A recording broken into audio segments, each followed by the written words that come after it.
Hello everybody, my name is the Zero Man and welcome back to Kerbal Space Program. Now, this is going to be an interesting episode of Kerbal Space Program because we're looking at Voysion? Gosh, I'm going Bostonian all of a sudden. Version 0.22. Now, for those of you who don't know, this is the career update. Oh yes. Now there's so much that's been added that I can't actually talk about every single thing that's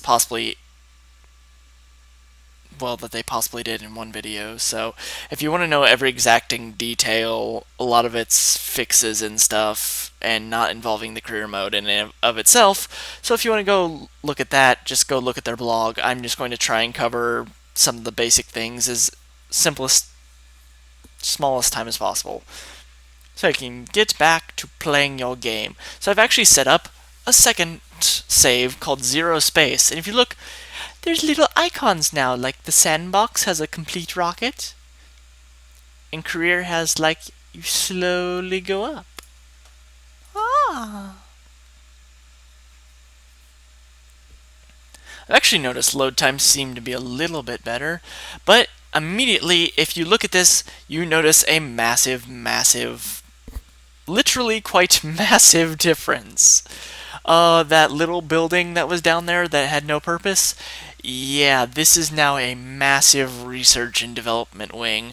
Like, I have no idea where they pulled the design out of that from, but good gracious.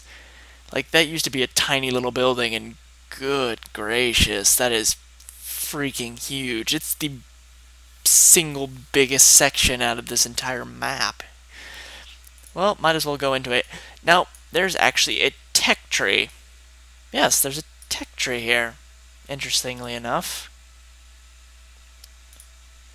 And you start out with just a few basics. The command pod, LVT330, which is a fairly decent motor, but not a great one.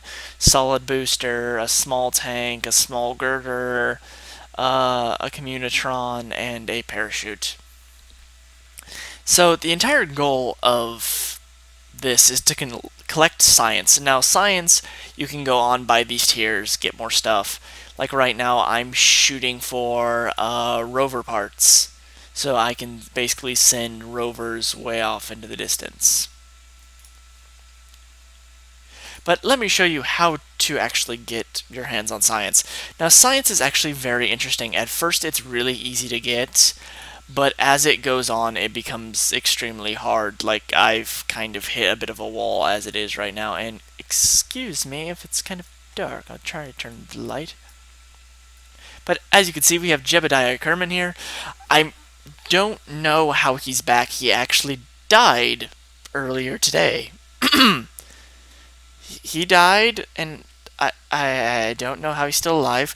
Basically, what happened is this capsule that's on the rocket right now, the capsule's a bit glitchy. It has a very short ladder. I don't know if I can...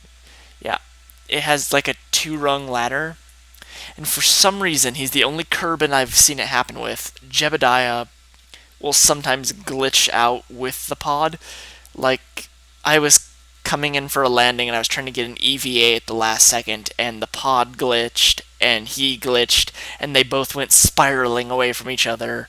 And since it's a one-person pod, there was no one controlling it, which means no one could stop the death spin, so I couldn't get into the pod, and Jebediah died in a ball of fire going into Kerbin.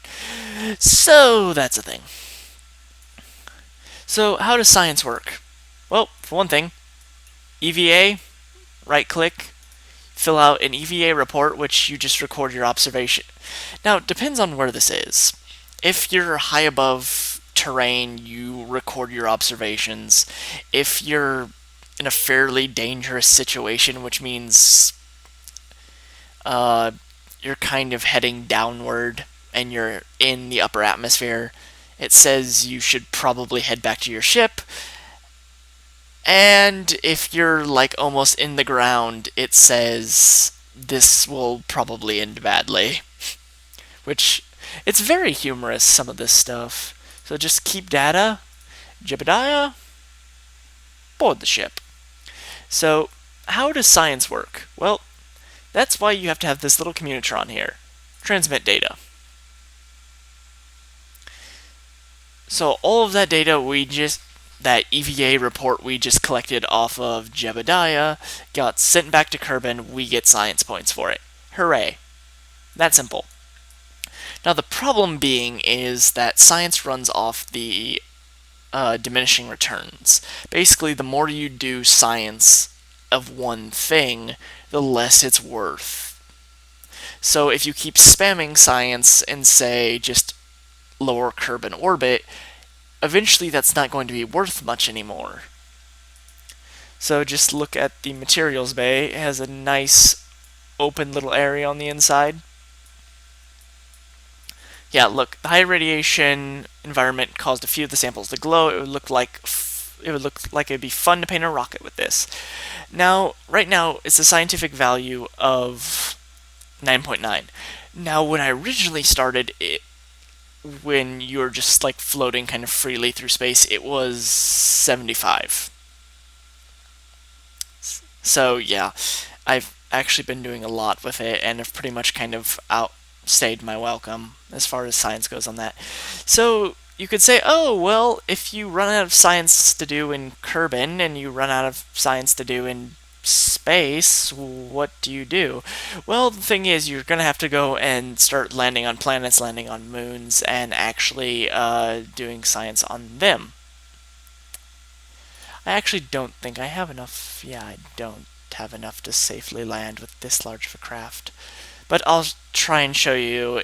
If this gets close enough to the moon, I can actually show you what it says when you get within range of it. How far out? I think that might be close enough. I don't know. I don't know the exacting numbers. It's a bit... If I play with it more, eventually I'll learn. But as of right now, it's a little bit new to me as well. Okay. So see, it's switched to, instead of space high over Kerbin, it's space high over the moon, so the scientific value is actually a little bit higher now. Now, what you start off with are these giant, heavy tanks of just like a mysterious goo, and you kind of have to do things with it, and it like crystallizes in upper Kerbin atmosphere hilariously. And what I really like is this tank here. When you're accelerating, it actually says that like all the stuff in all the loose stuff inside of it went flying into the walls and just painted it into like these bright murals. So there's actually a lot of Kerbin humor built into the science already. And I've just got it started into the science. This is like a basic rocket. I would never use this normally.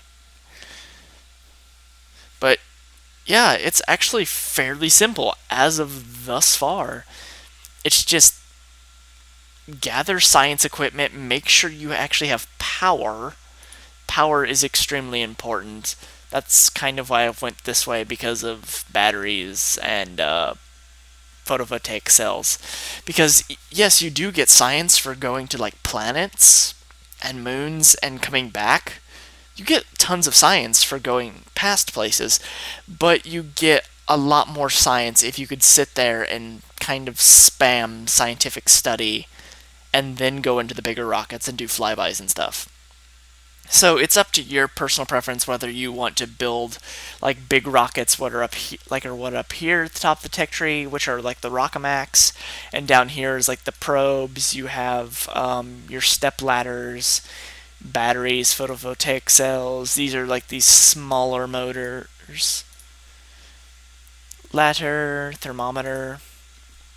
So yeah, it kind of branches out into different things. Right here in the middle is aerodynamics, which is airplanes.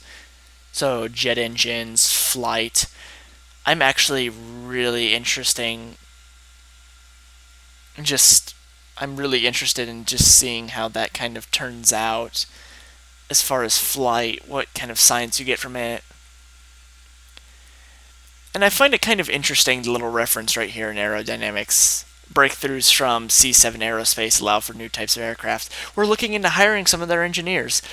That's actually a subtle nod to the guys behind Kerbal Space thinking about C7 Aerospace modders. Just kind of a nod to them of, hey, we want you to be part of Kerbal Space because they've done some awesome things so far. But yeah, it's fairly simple so far. This tech tree really hasn't done anything spectacularly confusing yet. Science is pretty straightforward. The only thing I don't like is the diminishing returns.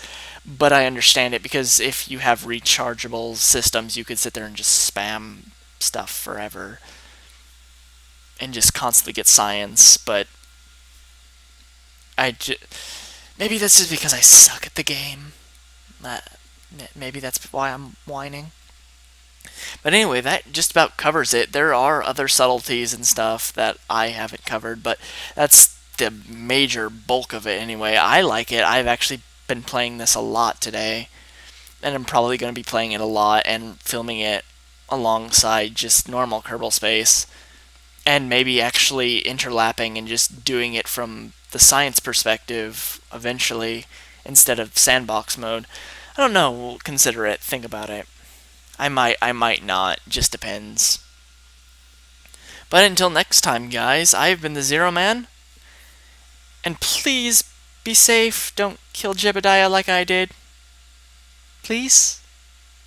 Good night.